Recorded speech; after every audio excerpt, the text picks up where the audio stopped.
Hello 8883703 and welcome to video 2 of this lecture 9 on military spending. This is a video I wanted to introduce to you. It's only 3 minutes. Have a look at it later on when you're checking out this video generally. About the rise and fall of the great powers, Paul Kennedy's book. He looked at the great powers from about 1500 to 2000 and looked at why they rose and why they fell. And a key point, or essentially what he said, was that power does not depend on geography and politics as one might think, but actually on economics. And that's why it's a key point for us, specifically in this lecture of this unit. But have a look if you want to. Now we must look at other considerations, like the configuration of a state's military forces, for example. This also presents choices in terms of spending. The configuration, of course, depends on the type of mission the state's embarking upon, because different missions require different forces. So during the Cold War, for example, about half of all military spending in the US budget, and indeed the world, basically, was directed towards East-West conflict in Europe. But after the Cold War, other missions such as interventions in regional conflicts are obviously more important, along with new missions for military forces, including humanitarian assistance, drug interdiction, aid to other nations in building roads and schools and other infrastructural situations. So during the Cold War, the primary mission of US armed forces then was to contain the Soviet Union, especially from attacking Western Europe, but also at the same time keeping an eye on the Middle East and Southeast Asia.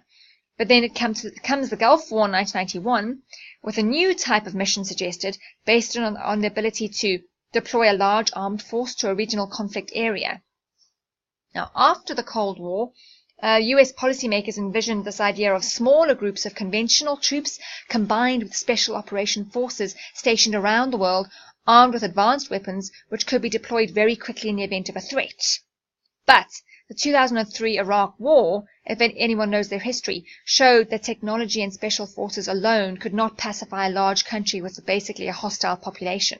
And so US military rethinking continues. It refined its strategies in wars such as Iraq and Afghanistan in the 2000s, countries where vibrant illegal arms supply insurgents with basically everything that they want. And then, of course, another important point is with regards to the Global South, where military spending also varies greatly across countries, depending in part, really, on the government in power. So, for example, whether it's a military government or a civilian government. So the type of government also determines the amount of military spending in the majority of cases. And also, a very important point, spending depends heavily on available hard currency, from exports of oil or other products to actually pay for arms purchases. Now we'll focus our discussion on the international arms trade. Now, obviously, the international arms trade is an especially important industry in international trade generally. It operates largely outside of the framework of normal commercial transactions, though, because obviously of its national security implications. So the arms trade, as we know it, has quite a life of its own, actually. It starts off by governments of industrialized nations wanting to protect their domestic arms industries rather than, relying on imports to meet their weapons needs. And these domestic arms industries become stronger and more economically viable by exporting their products as well as supplying their own governments with these products. And a very good example of this is Arms Corps during the apartheid years. You guys looked into this a bit during tutorials, a while ago. So Arms Corps started producing all sorts of weapons out of necessity because you remember the arms embargo against South Africa at the time during apartheid. But through a combination of smuggling and indigenously developed weapons, it wasn't long before Arms Corps grew to the world, the world's third biggest arms producer at the time. And in addition to that, some systems that were developed here in South Africa were regarded as being amongst the world's best, like the Rooivalk attack helicopter and the 155mm G5 and G6 self-propelled guns. And obviously not to even speak about the 6.5 nuclear bombs that we had developed as well. So it was also not long before South Africa started exporting many of these systems, really pumping a significant income into South African GDP, while at the same time providing high-tech equipment for South Africa's border war in Angola, interestingly. But now to get back, governments usually participate actively in the military-industrial sector of the economy, even in countries like the US. For example, like fighter jets are a product in which the US enjoys a global comparative advantage, right? But in the 1990s, the demand at home started to decline, and so the US started looking overseas for new customers, something that it's always done, but now on a much larger scale. So by 2006, for example, US arms sales totaled nearly $17 billion, which was obviously a really nice injection into its economy. Right, so arms trade, of course, implies exports and imports because that's what trade is, okay? So when we look at arms imports in For example, in the global south, we see that arms imports make up more than half of all arms sales. And in recent decades, about half of the South's arms imports have been in the Middle East, although lately India and China have taken a growing share. Arms imports, if you basically about 29% come from the United States, followed by Russia, and those together make up about half of all international arms sales. But let's have a quick look to the next slide, and then we'll come back. Just a reminder slide that I showed you before. The 5 largest arms suppliers from 2013 to 2017, according to SIPRI, were the US, Russia, France, Germany, and China, accounting for 74% of the total global volume of exports of major weapons in that period of time. Okay, but let's go back then. Globally, arms sales have declined in the post-Cold War era, all right? Attention has specifically been called to the sales of small arms, especially assault rifles, to unstable conflict zones where irregular armies commit brutalities. This is the point we were making a few weeks ago when we discussed small arms and light weapons and the whole illicit industry. This is particularly a big problem, especially in the industry of illicit trade or smuggling, which will be our next discussion. So here's our discussion on the illicit international arms trade. The problem, well, there's many problems actually, but the key problem here is that in the illicit arms trade is that no matter what restrictions governments may place on trading certain goods, someone, unfortunately, is always willing to risk punishment to make a profit through such trade. I mean, let's revisit the Lord of War to understand that. Both legal goods imported illegally or illegal goods are often sold in black markets or sometimes in secret markets. Now, what's the difference between them? Right, a black market is a market in goods or services which operate outside the formal ones, the formal markets that is, supported by an established state power, and it's sort of usually illegal. That's illegal markets. A secret market, though, is a market in goods or services within a formal government-supported program, right, where the details are kept secret for political reasons. For example, CIA arms sales to the Mujahideen and Osama bin Laden in the 1980s, to fight the Soviet invasion of Afghanistan, or more recently to countries like Pakistan or Saudi Arabia in return for their support in the war against terror. Black markets are particularly widespread and flourish in economies that are heavily regulated by governments, such as centrally planned economies. Black markets are also a substantial, though hard to measure, fraction of the total economic activity in many developing countries and in transitional economies like Russia, and they deprive the government of significant revenue, obviously. The extent of illicit trade varies from country to country and obviously industry to industry, depending on profitability and enforcement. Weapons and drugs are by far the most profitable, and extensive illegal networks exist for both of these in terms of trade, and they're often intertwined with schemes like drugs in exchange for weapons or vice versa. International black markets for weapons trade are notorious. Arguably the most notorious so far has been the nuclear smuggling ring of A.Q. Khan, developer of Pakistan's nuclear bomb, which is our case study for today, which we'll see later on. But basically, what it boils down to is that any state or non-state actor with enough money can buy most kinds of weapons, albeit at premium prices, of course. Different state actors have different interests in enforcing political control over the illicit arms trade. What is a given is that the exporting state may gain economically from the trade, and the importing state gains access to the weapons. The losers are the other exporters that neither got the export revenue nor kept the weapons out of the hands of the importer. So, illicit trade often creates conflicts of interests among states and leads to complex political bargaining amongst governments, each obviously looking out for its own interests.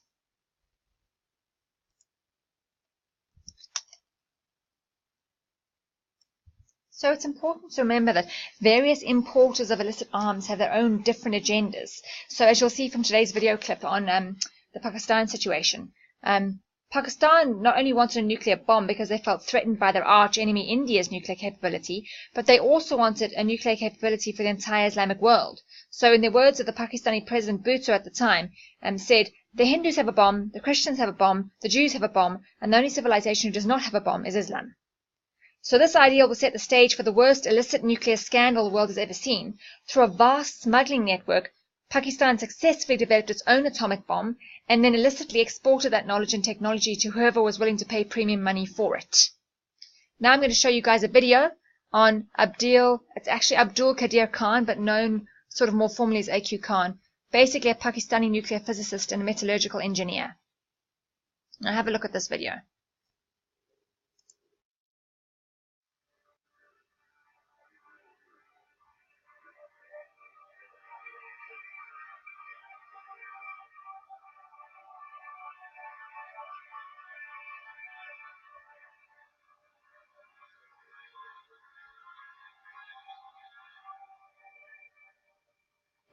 Khan was a brilliant engineer, metallurgical engineer, who trained in Europe, in Germany and Belgium.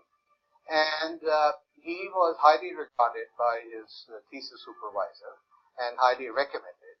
So he got a job with Urenco, which is the British, Dutch, and I think one other country consortium for working on centrifuges and enriched uranium technology. So he was working there initially as a translator, but he gained the respect, the trust of the people there, and he was given bigger responsibilities. He gained access to the drawings of the centrifuges of the Urenco, which was a leading organization in that field. And he also got access to the list of suppliers for Urenco, the European suppliers, the Swiss, the Italians, the Germans, and all this. So he was a nationalist, a Pakistani nationalist. And in 1972, Bhutto had declared that Pakistan should also have an Islamic bomb. And he asked Munir Ahmed Khan, who was the head of the Pakistani Atomic Energy, in Germany an ex-IAEA man. The IAEA connection is there in the sideline. To develop a plutonium bomb. With Urenco, but after the Indian test 1974, A.Q. Khan, now it's unclear here whether he approached the Pakistani government or whether the Pakistani government approached him. The long and short is he was asked by the Pakistan government to undertake work on enriched uranium. Well, the A.Q. Khan network was really a remarkable breakdown of the non-proliferation system. What you had was a really global network which was operating from more than a dozen countries over the course of more than 2 decades. It started off as an import network supplying Pakistan's nuclear program, but then got turned around into an export network that was supplying countries all over the world. So they were supplying centrifuge technology, which countries can use to enrich uranium to the level required for nuclear weapons.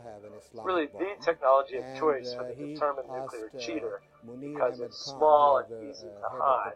They were exporting that to North Korea, to Iran, Libya, and Leeds. It's almost certainly a fourth customer. They talked in their internal communications about the fourth customer. We haven't yet identified exactly who the fourth customer was. They also attempted to export to Iraq when it was still ruled by Saddam Hussein.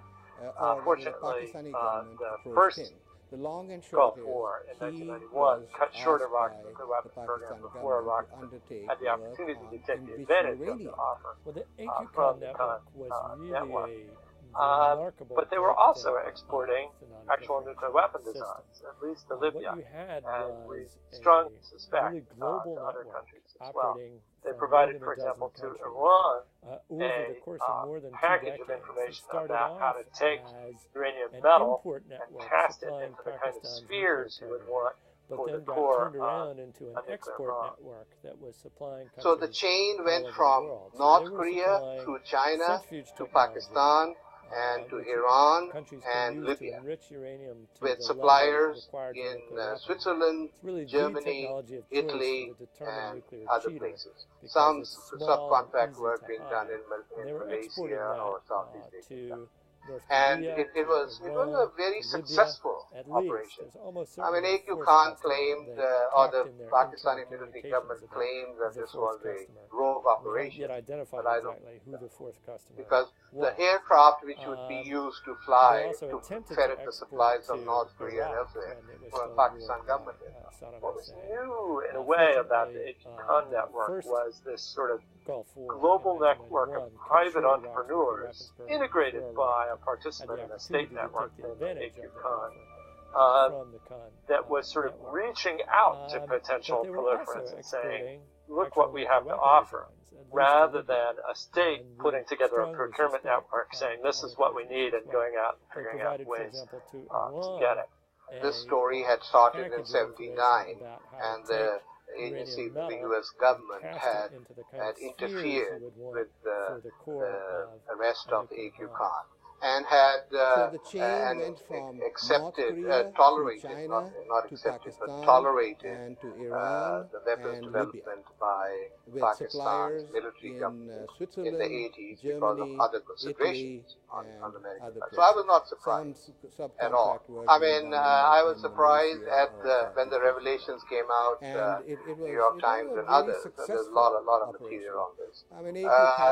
That about the extensive scale of the network. Operation, but I don't believe that. Well, I think what the Cub network revealed that was very distressing was first that there were sources of this technology who could be corrupted to sell it to practically anyone, not just in Pakistan, but in Switzerland, Germany, and South Africa, and the United States, a variety of countries all over the world. That was sort of reaching out to potential proliferants. Secondly, it revealed that export controls were nowhere near as strong as they needed. A lot of this activity was either not noticed or it was actually legal in the countries where it was taking place because their laws were so weak.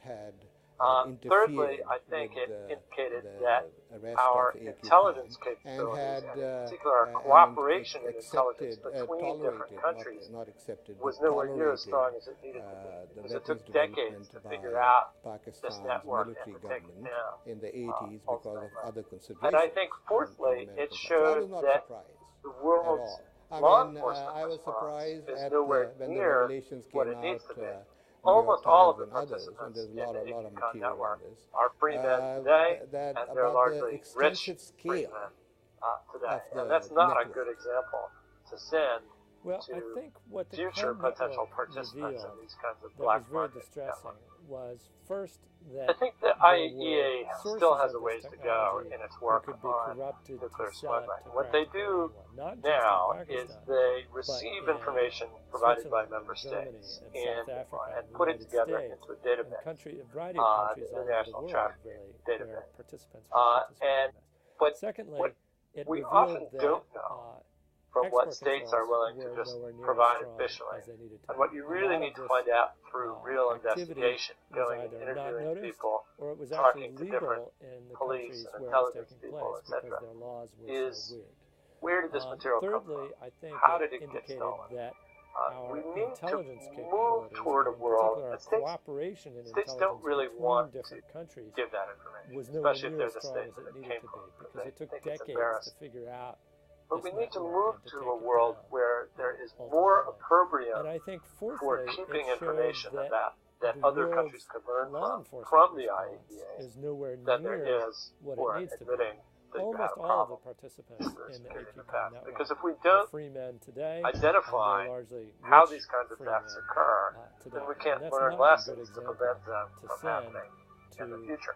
In the world of nuclear safety, we have much more in-depth lessons learned, root cause analysis, and so on for each incident, and then distribution of that is lessons learned to other facilities. None of that exists either for put it together into a database, the International Trafficking Database. Okay, that's it for this lecture 9 on military spending. It's important for the exams, everyone, so please make sure you look at both videos 1 and 2.